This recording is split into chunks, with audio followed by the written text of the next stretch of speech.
Hi, welcome. I'm here to introduce you today to Remind 101.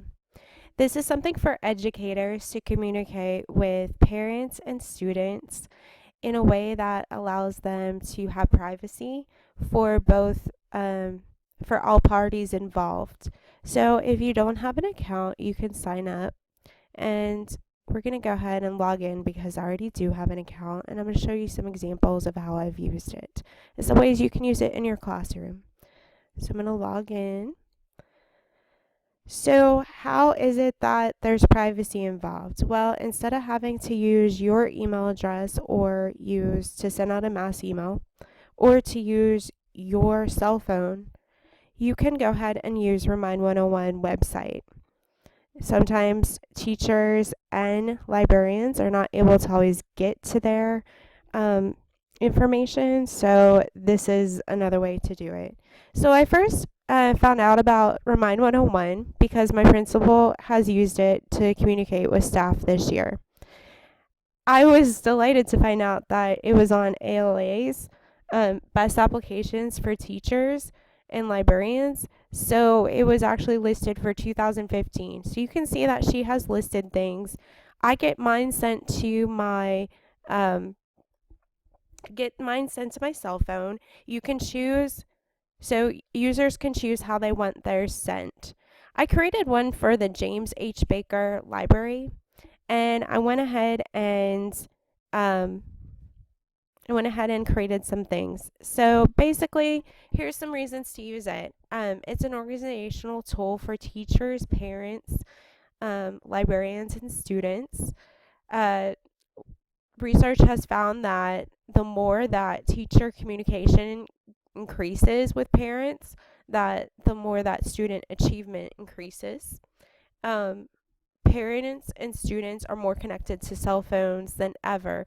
So if you tried to email me, I use my work email primarily, so I don't check my other accounts um, hardly ever. So this is true for some parents.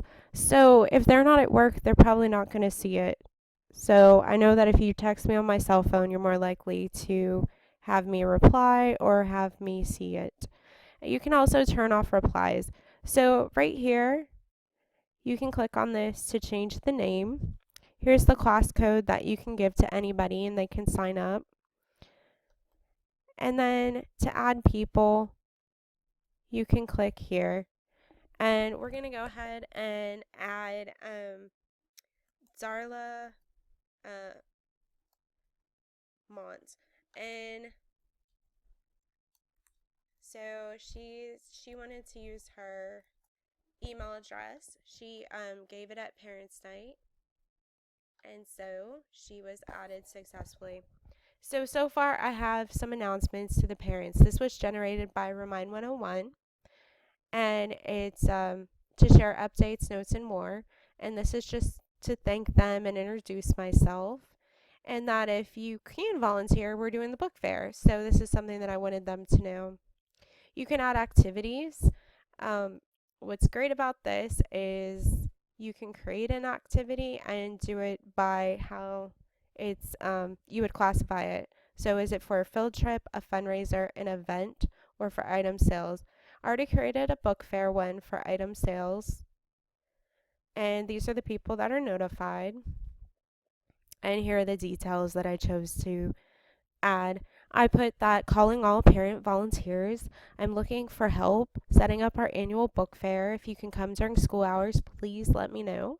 Lunch will be served, and I welcome all of you to join us in making this our best book fair yet. And I put the times, the date, even the location. The only thing that the site has you do is make sure all participants are 13 or older and click an update.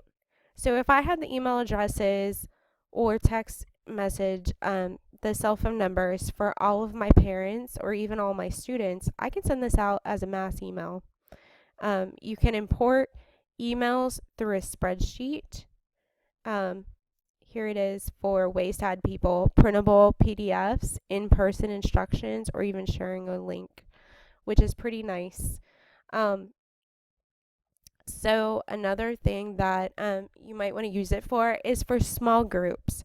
So small groups This would be great for teachers to use as tutorial reminders, what time, what dates, let parents and students know, especially if it's before or after school, as a whole class, when specific assignments are due, and what exactly is going on in class during the week, so that parents are having that increased communication with teachers, which in turn improves student performance, which is the pedagogy end of Remind 101.